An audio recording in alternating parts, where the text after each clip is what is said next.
jornada de esta sesión es dos palabras, ¿no? Y SGLT2 y congestión, ¿no?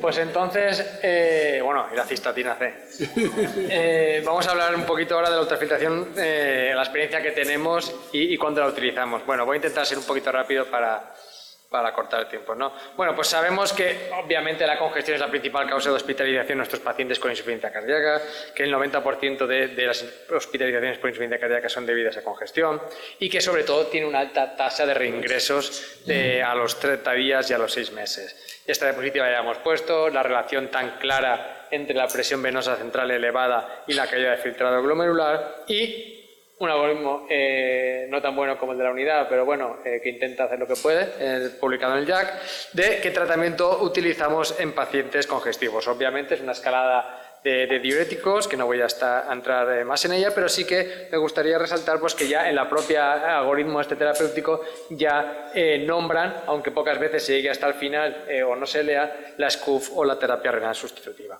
Pero, ¿qué problemas tenemos con los diuréticos? Bueno, pues que en el campo de los diuréticos tenemos muchas incertidumbres. Realmente no sabemos, porque no hay estudios que nos digan cuál es la dosis óptima de diurético para cada paciente y muchas veces si queremos saberla tenemos que hacer pruebas farragosas como cuánta orina, cuánto sodio, cuántas cosas de estas, que es muy fácil ponerlo cada 2 horas, pero a las 2 horas estaba la enfermera almorzando o lo que fuera y entonces, pues yo qué sé, estas cosas que pasan en la vida real, ¿no? No sabemos cómo va a responder el paciente, ya sabemos, pues mira, le van a poner 40, bueno, pues no sabemos cómo va a responder y desde luego que también tenemos muchas dudas incluso en cómo determinar si nuestro paciente está congestivo. Tal es así que en uno de los pocos estudios que hay que comparaba de diuréticos, pues básicamente fue tan espectacular que bolo o perfusión, ya ves tú, o altas o bajas dosis. Pues obviamente el que recibía más dosis de diurético orinaba más, pero no había diferencias significativas entre el que lo recibía de forma continua o con bolos, ¿no? Por todo ello, incluso muchos de nuestros pacientes, aunque nos parezca que se van descongestionados a casa, pues no es así. Probablemente les demos de alta más por aburrimiento que porque el paciente esté bien, ha cumplido los 5 días que nos dicen que puede estar el paciente y hay que darle salida al paciente y ya lo cogerá otro la próxima vez. Y por todo ello, pues como hemos comentado, los diuréticos tienen estos problemas. Tenemos resistencia, tienen efectos secundarios, alteran los electrolitos, generan hipotensión, cuanto mayor los usas más riesgo de mortalidad hay, un desastre. Y además aparece la resistencia diurética que pasa un poquito como el síndrome cardiorenal, no está muy claramente definida qué es y cómo medirla, pero a efectos prácticos es aquel paciente en el que le pones cosas para orinar lo mismo o menos como en el caso del doctor Donoso. Pero sí que sabemos que en esos tipos de pacientes en los que cada vez necesitas más diuréticos o más dosis de los mismos van a ir peor y tienen mayor mortalidad. Entonces, pues nos planteamos ante un paciente de este estilo, un paciente con resistencia diurética, como el del caso clínico anterior, ¿y qué hacemos? Aumentamos la dosis de lo que ya lleva, cambiamos de diurético, se lo combinamos, se lo ponemos intravenoso, si se lo estábamos dando oral, espero que no, o tenemos otra opción, que es ultrafiltramos al paciente. Antes he puesto una fotografía de mi padre, ahora podía haber puesto una fotografía, pero no tenía del Dr. Moll. Ya desde recién iba yo detrás del Dr. Moll diciendo ultrafiltralo, y nunca me dejaba. Bueno, pues dedicado a él, gracias a que disponemos de esta máquina, que es una máquina que ya utilizamos hace un tiempo, ya os comentaré, ultrafiltramos de forma periférica.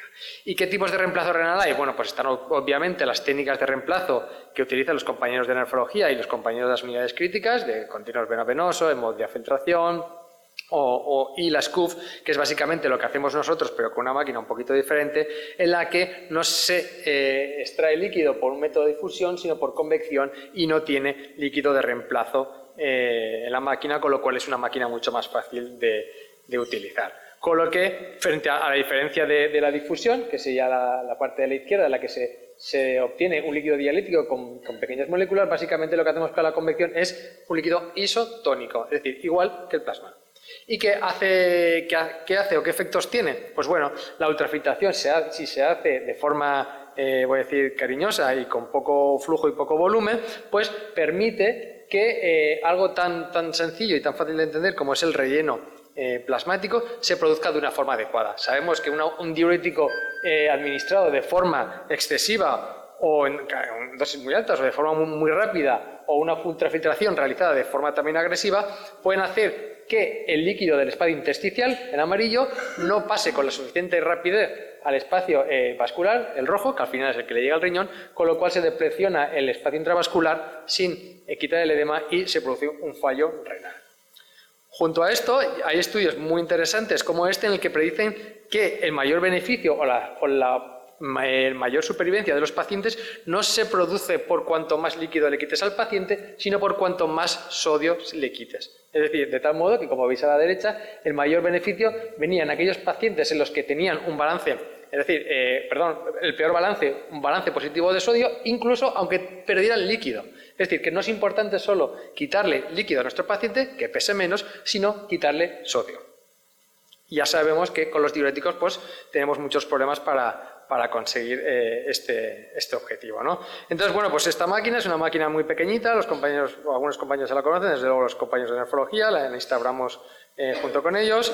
Es muy fácil de utilizar y sobre todo las ventajas que ahora comentaré es que tiene un sistema de filtro, básicamente es como una máquina de diálisis en chiquitín, una mini máquina de diálisis, ¿de acuerdo? Pero lleva su filtro, lleva su vía de extracción, su vía de retorno, un filtro muy pequeñito y el paciente tiene que ir anticoagulado. ¿Por qué nos gusta? Porque es muy sencilla y los cardiólogos nos pensamos muy espabilados para estas cosas. Se puede poner en 5 o 6 minutos, 4,5 es el récord. Mueve muy poco flujo sanguíneo, 20-40 mililitros. Recordad que en la diapositiva, me he fijado de Sergi, ponía que el vuestro mínimo era 50. La tasa de ultrafiltración, en cambio, puede ser igual que las máquinas de diálisis y básicamente solo tiene 3 cosas que vigilar: la presión de extracción, la de ultrafiltrado y la de retorno. ¿Qué pasa? Que con estos flujos tan pequeñitos que movemos, porque 40 es el máximo, pero se puede hacer a 20, generan un efecto hemodinámico muy o neutro, por decirlo así. No altera la frecuencia cardíaca, no altera la presión sistólica, en cambio, a medida que vas quitando el líquido, pues obviamente disminuye la activación del sistema renina-angiotensina, de la inflamación y baja las presiones de llenado. Este sistema de ultrafiltración se ha probado en diferentes estudios que no dieron buen resultado, entre otras cosas que los hicieron muy mal. Tan mal como que el objetivo primario del CARRES, porque en el NOWLOAD sí que se demostró que tenía un beneficio en cuanto a rehospitalizaciones a 90 días, el objetivo primario era la creatinina a las 72 horas, cuando sabemos que la creatinina a las 72 horas con una máquina de estas va a estar peor. Por zoquetes, le salió mal el estudio, pero bueno, luego posteriormente se ha revisado que obviamente la creatinina no era un buen marcador y que los pacientes, revisando los subestudios, pues esos pacientes que habían recibido ultrafiltración reingresaban menos, al igual que pasaba en el NOWLOAD. De tal manera que con la ultrafiltración podemos cortar varios de los círculos viciosos que existen en esta patología, como son el uso de diuréticos, porque como ha comentado muy bien el doctor Donoso, les quitamos o bajamos de forma drástica a estos pacientes los diuréticos, con lo cual mejoramos la resistencia a los diuréticos, bajamos de forma muy importante la congestión venosa, con lo cual baja la presión venosa renal y mejora el filtrado y obviamente disminuimos los síntomas de insuficiencia cardíaca. Está claro que los diuréticos tienen ventajas como que no necesitan anticoagulación, no necesitan entrenamiento, se pueden poner de cualquier manera, pero el quitar líquido con sistemas de ultrafiltración pues tiene otras ventajas como son no activan el sistema neurohormonal, producen un ultrafiltrado isotónico, eliminan de forma predecible el líquido, porque tú si le quieres sacar X litros en X tiempo lo puedes conseguir, mejora la respuesta de los diuréticos y sobre todo, algo que nos gusta también a nosotros porque no entendemos de ello, es que no alteran los iones. En contra, pues necesitamos que el paciente esté anticoagulado, un ligero entrenamiento, un acceso específico y pues no son baratas. Están en las guías, aunque parezca mentira, en las guías de insuficiencia cardíaca la ultrafiltración está, ahí escondida, pero está, con un nivel de evidencia 2B, y tenemos dos, aunque se llame ultrafiltración periférica, tenemos 2 posibilidades de acceso, la vía central o la vía periférica. Ya sabéis todos qué problemas tiene la vía central y sobre todo lo importante en este tipo de técnica para nosotros es que lo utilizamos ya desde hace tiempo de forma periférica, lo cual nos permite no solamente utilizarlo en la planta, sino ya desde hace un tiempo ultrafiltramos a pacientes en la UTM porque solamente necesitan una vía periférica, llegan, se la ponen, están 8 horas en la UTM, gracias a los compañeros de urgencia, Rafa, y el paciente se va pues con un par de litros menos y mejorando su calidad de vida. Intentamos coger la vena más alta que la enfermera pueda, ¿de acuerdo? Para que tenga un poquito más de calibre, necesitamos 2. ¿Y qué diferencia podríamos encontrar frente a otros tipos de SCUF o de hemodiafiltración? Pues bueno, que esta máquina necesita un acceso periférico, es mucho más manejable para nuestros propósitos, primero para sala, no depender de nadie, y segundo para la UTM, no necesitamos un acceso central, manejamos flujos muy bajos porque la máquina tiene muy poquito volumen, 35 milímetros es toda la sangre que hay en el dispositivo y no produce hipotensión, con lo cual permite un relleno plasmático desde el tercer espacio, con lo cual en nuestros pacientes nos permite preservar la función renal, cosa que tal vez no podríamos conseguir con otro tipo de ultrafiltración. ¿Y cómo lo hacemos en nuestro centro? Pues lo primero fue reunirnos con los compañeros de nefrología y obviamente buscar un paciente. Como ya hemos comentado, empezamos en un primer momento con PICS, pero luego posteriormente nos hemos ido bajando la necesidad de vías, de tal manera que actualmente lo hacemos con esto, que está en todas las salas. 2 AVOCAT de 18 Gs, cogidas por una buena enfermera y con resultados o métodos tan espectaculares como realizar una ultrafiltración aquí. Con lo cual, obviamente, pero también si no encontramos venas ahí, pues recordad que tiene una gente de este tipo, tiene una yugular externa bastante apetecible, se puede hacer por ahí también. Y, pues bueno, pero básicamente lo más normal es que lo hagamos por vía cefálica o por vía basílica, ¿de acuerdo? La mejor vía la utilizamos para la extracción y la vía que no es tan buena, pues para el retorno. ¿Y en qué escenarios clínicos lo utilizamos? Pues bueno, en pacientes con insuficiencia cardíaca descompensada, con sobrecarga de fluidos, que han sido resistentes a diuréticos o cada vez vemos que necesitamos más diuréticos, cada vez intentamos ser más precoces, un poco como todos, como ha comentado Sergi, no llegar a que el paciente esté en fracaso renal agudo ni hinchado como un botijo, sino un poquito antes. A veces lo utilizamos como puente a la diálisis peritoneal, cuando ya está claro que el paciente lo que necesita es diálisis peritoneal, que obviamente es la técnica estándar oro en este tipo de pacientes, pero bueno, sabemos que tampoco es fácil, que tiene que pasar anestesia, que tiene que pasar a cirugía y a lo mejor eso puede pasar, en el mejor de los casos, 2 o 3 meses y son 2 o 3 meses de un paciente muy inestable, con cierta periodicidad, que eso lo hacemos en la UTM, en aquellos pacientes los que por edad, comorbilidades o apoyo social, la diálisis peritoneal no está contraindicada y lo hemos utilizado también en algunos casos precirugía cardíaca para asegurarnos de que el paciente, como os he comentado, llega euvolémico en el momento de la cirugía, cosa que a veces con los diuréticos no es del todo fácil. Obviamente la diálisis peritoneal es el patrón oro para este tipo de situaciones siempre que sea posible, pero bueno, la ultrafiltración periférica, pues como hemos comentado, tiene ciertas ventajas en algunas situaciones. ¿Necesita estar anticoagulado el paciente? Sí, normalmente utilizamos si el paciente está con antivitamina K o heparina bajo peso molecular. Lo hemos hecho con anticoagulantes, lo cual también orales de acción directa, lo cual también nos permite rapidez, es decir, no tenemos que esperar a que el paciente se pase a heparina, a sintrón, si llega hasta congestivo y lleva un NACO, nos da igual. Y lo más importante es anticoagular el filtro de forma regular para que no se trombose el mismo y perdamos el dispositivo con el precio. ¿Por qué? ¿Cuál es el objetivo? El objetivo nuestro con este tipo de dispositivo es correr, o sea, es andar, no correr. ¿Por qué? Porque nuestro paciente, a diferencia del paciente crítico, es un paciente que orina, poco, pero orina. No está en fracaso renal, no necesita una diálisis, una sustitución renal, solamente queremos quitarles el líquido que le sobra para mejorar la función renal y que hemos visto que la presión venosa, la presión intraabdominal, el taponamiento renal nos está haciendo que el paciente orine poco, pero que orina. Como digo, es un enfermo, está enfermo, pero no es un enfermo crítico. Queremos preservar la función renal, pero sobre todo, nuestro paciente no es que queramos darle de alta, es que lo que queremos es que no vuelva a la semana siguiente, como el paciente que ha comentado Rosso. Queremos que esté libre mucho tiempo de venir al hospital. Por eso preferimos ir despacio con este tipo de ultrafiltrado, por eso los pacientes normalmente están más de un día, 2 días, todo lo que podemos, para utilizar una tasa de ultrafiltración que desde luego tiene que ser siempre baja, menos de 200, y lo normal es que la utilicemos a 100, para permitir ese relleno plasmático que hemos comentado para que dé suficiente tiempo y con eso obtenemos tan buenos resultados. Tan buenos resultados que, como estos que comentamos aquí, nuestra experiencia inicial, 16 pacientes hospitalizados, ya tenemos en fase de publicación los 5 de forma ambulatoria. ¿Y qué es lo que hemos observado en estos 16 pacientes? Pues bueno, como veis aquí eran pacientes que tenían una ganancia ponderal media de 7 kilogramos antes en el ingreso, del basal al ingreso, que pese a diuréticos no habían perdido prácticamente peso, veis ahí que habían perdido 1 kilo. Iniciamos la ultrafiltración y conseguimos que el paciente, después de la ultrafiltración, entre lo que le extraemos del líquido y lo que hemos conseguido que orine de más por bajar la presión venosa, la abdominal, el taponamiento renal, ya son 4 kilos, pero además sigue orinando más y al final pierden 5 kilos. ¿De acuerdo? Veis ahí la evolución de la diuresis, la evolución del peso. Lo más importante es que no deterioramos la función renal.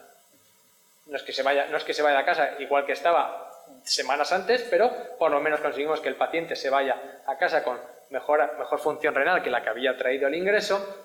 ¿De acuerdo? El filtrado glomerular, pues de forma análoga. Es una técnica segura. Los pacientes, aunque estén anticoagulados, Lo sangran porque los nuestros ya están todos anticoagulados, ¿de acuerdo? Es decir, la hemoglobina no cambia, el hematocrito tampoco. Muy importante, como os he comentado, porque entendemos poco los iones, ¿de acuerdo? Nosotros le tenemos a esto un poquito de miedo porque entendemos poco, entonces pues que no altere los iones nos ayuda mucho a que no tengamos complicaciones.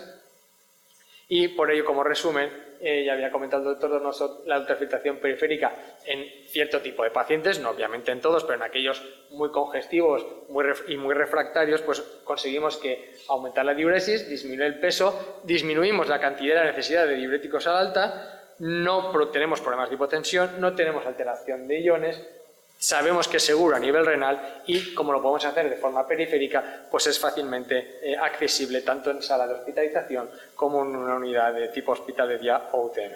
Y bueno, esta era mi sesión en este apartado. Muchas gracias a todos.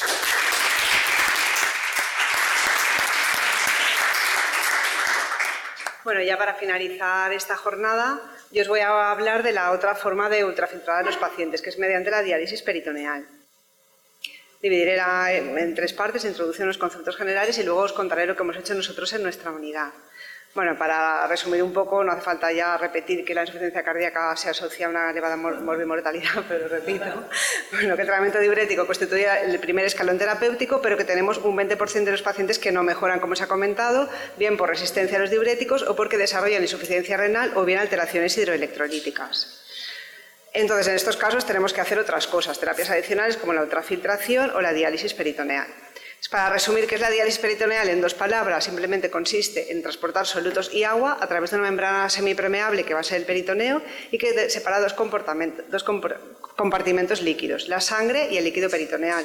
En la membrana peritoneal hay poros de distintos tamaños, unos muy pequeñitos por los que pasa solamente agua, unos medianos por los que pasan solutos y otros más grandes por los que pasan además albúmina y moléculas grandes. Nosotros vamos a aprovechar sobre todo de los poros pequeños y bueno, los demás también se arrastra agua. ¿Cómo funciona el peritoneo? Pues básicamente por 2 mecanismos, por difusión y por convección. La difusión, aquí se pierden solutos por gradiente de concentración y en la convección, mediante gradiente osmótico, empleando sustancias como la glucosa o la icodextrina, conseguimos arrastrar agua. Como en la congestión, básicamente lo que queremos eliminar es sodio y agua, nosotros vamos a utilizar la convección para nuestro propósito. ¿Cómo vamos a hacer esto? Pues muy sencillo, necesitamos simplemente un catéter, unas bolsas de líquido y ya está. En cuanto al catéter, aunque es una técnica sencilla la implantación, en estos pacientes es una gran complejidad por la pluripatología que tienen, por ello contamos con el servicio de anestesia, es un paciente especial, el día que se tiene que poner el catéter es un lío, todos llevan DAI, hay que desconectarlo, el paciente llega al quirófano hipotenso, congestivo, con ascitis, los cirujanos me dicen de todo, los anestesistas ya no porque ya están más enterados, pero bueno, el caso es que conseguimos poner el catéter, dejamos cicatrizar el peritoneo y luego simplemente es utilizar una bolsa, que bien puede ser o de glucosa a una concentración media o elevada o icodextrina. Preferimos la icodextrina porque tiene mayor capacidad para eliminar sodio, que también es uno de los 2 grandes enemigos. Y luego podemos emplear diferentes pautas de diálisis peritoneal, aunque la más utilizada, la que siempre se utiliza de inicio, es simplemente un intercambio que se utiliza por la noche cuando el paciente se va a dormir y se vacía por la mañana, o sea que más sencillo, imposible. ¿Qué ventajas va a tener la ultrafiltración peritoneal frente a la ultrafiltración en diálisis, la hemofiltración? Bueno, por una parte es una técnica más continua, la ultrafiltración es lenta, se realiza a diario además, con lo cual vamos a tener una mayor preservación de la función renal residual, una mayor estabilidad hemodinámica, una mayor eliminación de sodio manteniendo la anatremia. No vamos a tener inflamación sistémica porque no utilizamos catéteres vasculares ni hay un contacto con las membranas de diálisis. Vamos a conseguir, además, aclarar moléculas inflamatorias que también nos van a venir bien para mejorar la función cardíaca. Se evita el aturdimiento miocárdico. Además, el drenaje diario de la ascitis que genera el paciente permite reducir la presión intraabdominal, con lo que podemos mejorar la diuresis y el filtrado glomerular. Esto lo vemos mucho cuando en fase de cicatrización del catéter, antes de que empecemos la terapia, que simplemente el paciente viene a la unidad, se drena el líquido ascítico que genera cada día o cada 2 días y aunque no todavía empleamos la diálisis peritoneal como tal, ya vemos que con esto mejora la congestión y muchas veces la función renal. Y bueno, sobre todo, y muy importante, además es una terapia domiciliaria. El paciente no tiene que venir al hospital. Una vez se entrena, se pone su recambio nocturno cuando se acuesta y está en su casa. El problema es que hay pocos estudios comparativos, entonces casi toda la experiencia la tenemos pues, en base a lo que tenemos en diálisis peritoneal o a casos aislados.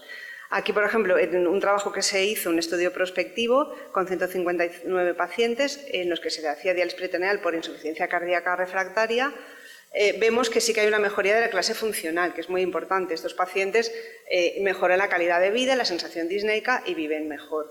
En este trabajo no encontraron diferencias en la fracción de eyección del ventrículo izquierdo, pero en este metaanálisis publicado sí que todos estos trabajos describen una mejoría, en la mayoría de ellos, en la función ventricular. En cuanto a la hospitalización, aquí está una de las mayores ventajas de esta técnica. Se consigue una mejoría importante en las hospitalizaciones, tanto que se reducen a 5 días al año por cada paciente. La función renal, pues bueno, aquí sí que tenemos un deterioro de función renal descrito.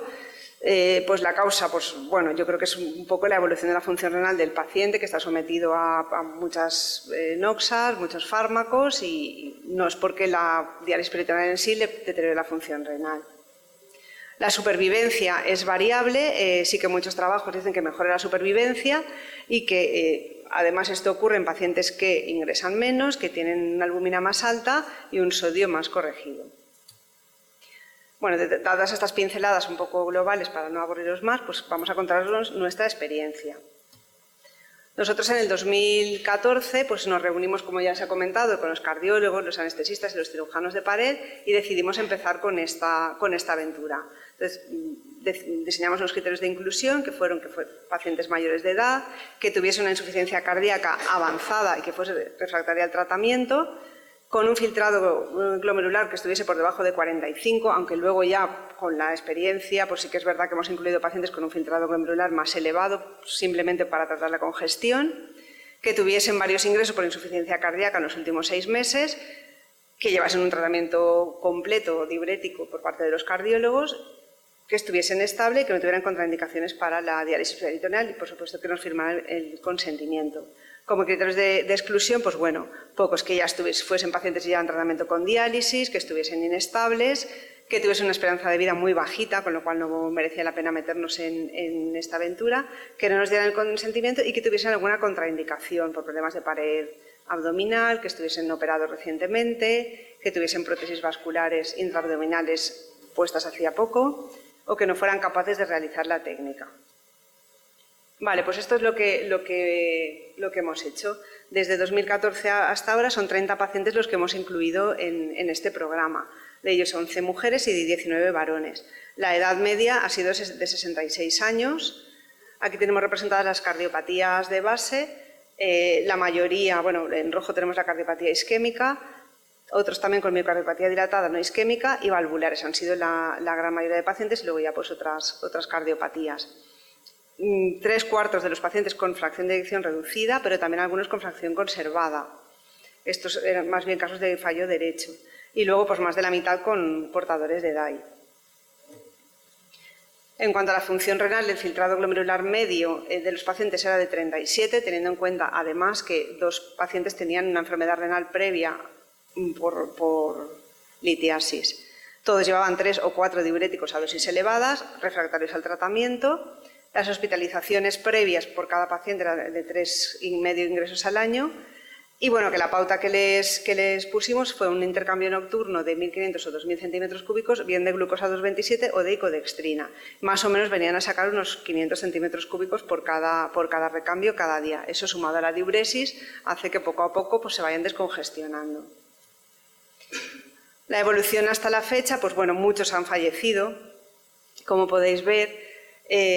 También es verdad que a posteriori, reflexionando sobre el tema, es verdad que los primeros pacientes los hemos metido pues, muy pasados, vaya. Entonces, a lo mejor sería interesante, pues ahora que tenemos la experiencia positiva, incluirlos en fases no tan avanzadas. A fecha de hoy tenemos 4 pacientes activos todavía en la unidad y luego han salido de la técnica, uno por un atrapamiento del catéter y otra paciente porque perdió la función renal completamente y estaba infradializada y tuvo que pasarse a hemodiálisis. periódica. Curiosamente, esa paciente está viva a día de hoy, ¿te acuerdas de ella? Y luego, el mayor éxito, digamos, es que en 2 pacientes que estaban pues francamente muy mal, muy congestivos, que prácticamente estaban sin salir de casa, esta terapia se ha ido como puente para mejorarles tanto que se están trasplantados cardíacos a día de hoy. Hace 4 años que se trasplantaron, están fenomenal. Después del trasplante, pasados, bueno, una no necesito ya hacerse ningún recambio más de peritoneal, y el otro sí que todavía le hicimos durante un tiempo algún intercambio nocturno, porque sí que al principio tuvo algún problema de rechazo y tal, y seguía un poco congestivo, pero al poco tiempo ya se retiró el catéter y yo la verdad es que ya no los he vuelto a ver. Deben estar con una función renal buena y perfectamente en su casa. La supervivencia de la técnica es de 15 meses una media y la del paciente de 13 meses, ya digo que yo creo que también un poco sesgado por la mala situación de los primeros pacientes que incluimos. Claramente ha disminuido la hospitalización. Antes de empezar la ultrafiltración peritoneal, la media de ingresos era de 3,5 frente a 2 después. Aparte, la calidad de vida ha mejorado claramente. Son pacientes que antes estaban en casa sin salir y ahora sí que tienen una vida más o menos aceptable. En cuanto a marcadores de congestión, hemos medido al inicio y a los 6 meses de iniciar la técnica. Curiosamente, el ProBNP aumenta. Yo quiero pensar también que como hemos tenido un deterioro de función renal, pues a lo mejor no es muy valorable, porque sabéis que con la insuficiencia renal pues aumenta el ProBNP, a lo mejor no quiere decir que estén más congestivos. Y sí que el CAD 125 nos ha disminuido, o sea que realmente sí que parece que la congestión se ha reducido. La función renal sí que ha empeorado. Al año vemos aquí un ascenso de la creatinina, un descenso del filtrado y de la diuresis. No he seguido a partir del año porque realmente con muchos pacientes la población ha disminuido bastante. Hay 4 o 5 que han pasado del año y ya los datos estaban bastante sesgados. En cuanto a las complicaciones que hemos tenido en estos pacientes, la tasa de peritonitis ha sido menor que en el resto de pacientes de la unidad. ¿Por qué puede ser esto si están tan mal? Pues bueno, se atribuye a que solo hacen un intercambio frente a los 3 o 4 que hacen el resto de pacientes, con lo cual la manipulación del catéter es mucho menor. Los gérmenes, hemos visto mayor incidencia de peritonitis por gram negativos, pero la evolución tampoco ha sido especialmente peor, salvo en algún paciente que sí que hizo 3 o 4 recidivas, el resto pues han evolucionado como el resto de pacientes sin insuficiencia cardíaca. Luego ha habido alguna complicación mecánica, una fuga subcutánea, tuvimos que cambiar 2 catéteres, 2 por disfunción y 1 porque se atrapó. Un paciente desarrolló un hidrotórax, era un paciente con una cirugía previa de trasplante pulmonar. Y luego, en cuanto a las hernias, no hemos tenido hernias de novo, pero sí que tenemos pacientes con hernias que no se han podido corregir en el momento de la colocación del catéter peritoneal, que es lo que solemos hacer, porque su situación hemodinámica pues, no permitía en ese momento una cirugía más larga. De todas maneras, como el recambio que se hace es nocturno con el paciente acostado, la presión intraperitoneal tampoco es muy elevada y no se han complicado. Y nada más, como conclusión, es decir que la ultrafiltración peritoneal es una buena opción terapéutica en el síndrome cardiorrenal refractario a diuréticos, permite claramente reducir hospitalizaciones y mejorar la calidad de vida de los pacientes, aunque la supervivencia del paciente es variable por lo que hemos comentado, y sobre todo que es una técnica segura, con una tasa de complicaciones similar a la de los pacientes en diálisis peritoneal. Y bueno, aunque no lo he puesto ahí, lo más importante es que el paciente está en su casa haciendo una técnica domiciliaria que a fecha de hoy pues es de gran valor para nuestros pacientes y para el sistema. Y nada, eso es todo. Gracias.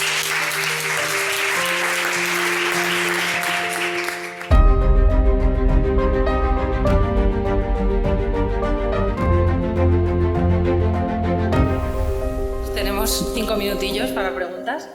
¿Alguna pregunta en el público? Si no, yo voy a abordar aquí al doctor Sánchez Lázaro. 2 preguntas rápidas. Como estamos iniciando, ya tenemos una serie aceptable de pacientes de ultrafiltración ambulatoria y en esta política, ¿no?, de las unidades de IC, de evitar reingresos y tal, ¿qué papel le ves? ¿Crees realmente que esto se puede potenciar y realmente evitar ingresos, hacer pues esta técnica de forma ambulatoria de forma más frecuente? Y también te quiero preguntar si esto de quitar los diuréticos para ultrafiltrar es habitual en los estudios hechos con ultrafiltración periférica. Bueno, gracias. Desde luego que nuestra vía es la ambulatoria porque significaría que hemos sido capaces de identificar al paciente que está a punto de ingresar y conseguimos evitar que ingrese, ¿de acuerdo? El problema es que hay que tener en cuenta que este tipo de pacientes es un paciente pues, muy malo, muy patológico, ¿de acuerdo? Es el paciente que no ha ido a diálisis peritoneal por algo, ¿de acuerdo? Los 5 pacientes que hemos hecho en la UTM, pues desechos total, con perdón, ¿no? Eran pacientes o de más de 80 años o con unas comorbilidades extremas, ¿no? Pero vamos, sería un buen indicador el que potenciamos esa vía, porque demostraría que hemos sido capaces de identificar a esos pacientes y con esta técnica evitar que reingresara. En cuanto a la retirada de diuréticos, realmente con ultrafiltración, de igual manera que la realizamos nosotros, los diuréticos muchas veces los dejan a libertad al investigador. Hay muy pocos estudios con ultrafiltración porque no salieron bien los resultados, ¿de acuerdo? Entonces, básicamente son reportes de comunicaciones de investigadores y normalmente no hay un patrón claro. Nosotros sí que hemos visto que les viene muy bien el quitarlo o por lo menos reducirlo, ¿no? Porque, bueno, pues primero porque sabemos que va a mejorar y segundo porque les viene muy bien de cara a la resistencia diurética. Sin entrar en el detalle específico de cada paciente, los que tenéis en ultrafiltración de peritoneal podrían estar en ultrafiltración por cardiología y los que están en cardiología están en diálisis peritoneal. Habrá que valorar cuál de las dos técnicas es más eficaz. Yo no tengo ninguna duda que tienen que ir a peritoneal y solamente cuando no puedan ir a peritoneal les haremos claro. O mientras tanto les haremos nosotros esto. La ultrafiltración periférica está muy bien como apaño, pero no como solución definitiva. Claro. Pero es que la peritoneal tampoco es una solución definitiva. Bueno, a ver, es la más definitiva que tienen. La diferencia es que la peritoneal es diaria. Entonces la hacen todos los días, el recambio nocturno, y entonces ya está. La otra no la pueden hacer todos los días, tiene que venir al hospital y se está utilizando como... ¿Son pacientes diferentes? No, son los mismos pacientes muchas veces, pero a lo mejor, pues, de hecho, hay pacientes que han hecho las dos cosas. Pues a lo mejor se propone la diálisis peritoneal, en ese momento pues el paciente está ingresado, no está en condiciones para poner un catéter porque está demasiado congestivo, o no hay quirófano, o tiene que esperar un mes. Pues en ese caso voy a quitar la mascarilla. En ese caso se hace la ultrafiltración lenta continua en la planta con el Aquadex o como sea, y el paciente mejora un poquito para ponerlo en condiciones para hacer la diálisis peritoneal. Entonces, los que están en peritoneal hacen el recambio todas las noches en casa y es un tratamiento continuo. Esto se utiliza más como un tratamiento intermitente. Yo creo que son técnicas complementarias. En algún caso, vamos. Luego, en casos que no pueden hacer diálisis peritoneal por alguna catástrofe abdominal, como tal, pues ese paciente se puede citar y hacer una ultrafiltración periférica, pero es algo puntual.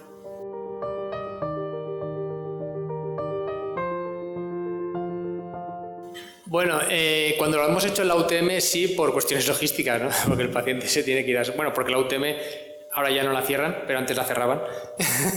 Entonces...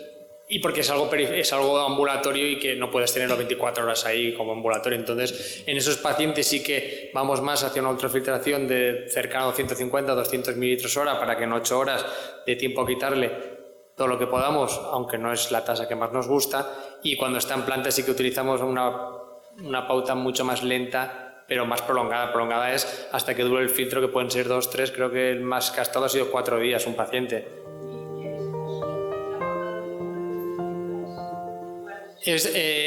Damos un bolo extra de 20 de heparina, de enoxaparina IV y luego anticoagulación en dosis plenas, antivitamina K, enoxaparina, lo que sea. Lo que sí que hacemos es, si tenemos un protocolo, y en esto es muy importante, o lo que más importante es enfermería, un lavado continuo y periódico del filtro con bolos de suero heparinizado, que lleva muy poca heparina, pero lo suficiente como para mantener el filtro. Porque como trabaja a mucha presión el filtro, se coagula fácilmente.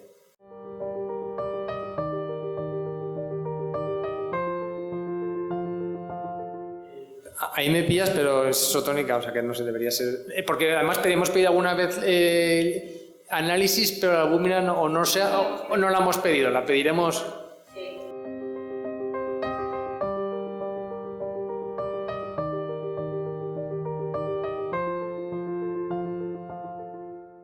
Ya, pues gracias por la sugerencia, lo pediremos, porque sí que hemos lo hemos hecho algunas veces con los sillones y eso para comprobar lo que decía la ficha técnica y que era así. Pero eso no es una buena idea, una buena idea.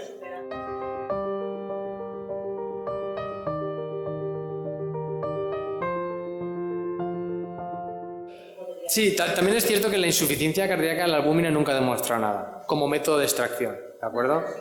Pero sí que es cierto que a lo mejor en este subgrupo de pacientes pues es importante de entrada mirarlo y segundo, si se detecta algo, obviamente reponerlo.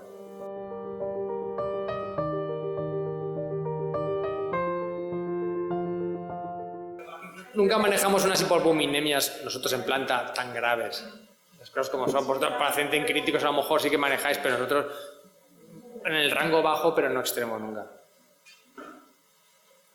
Bueno, y solo tal vez recordar que en el nombre pone aquí unidad cardiorrenal avanzada. Muchas veces el final de muchos de estos pacientes es el trasplante. Son terapias hasta que llega el trasplante. Esta unidad, pues bueno, tenemos la suerte de que cuando todo falla y el paciente es candidato, tenemos el trasplante, que en otras unidades no tienen experiencia o no tenemos ese manejo. Y en este sentido, decir como avanzada, el perfil de pacientes que nosotros tenemos en peritoneal no creo que lo tenga ningún centro en España. O sea, tenemos congénito, puedo decir, Amparo, y qué casos tenemos tremendos de esto. Y simplemente, para que os hagáis una idea, me acuerdo el primer paciente que mandamos a quirófano, anestesia, no lo quiso anestesiar. y más de uno, pese a haber pasado la anestesia con eso ASA 4, ese macro que tenéis, ASA 4. Se salía DASA. Se salía DASA. Y más de un paciente y más de dos han bajado a quirófano con dobutamina. Más de uno y más de dos. La última yo creía que no la iban a anestesiar.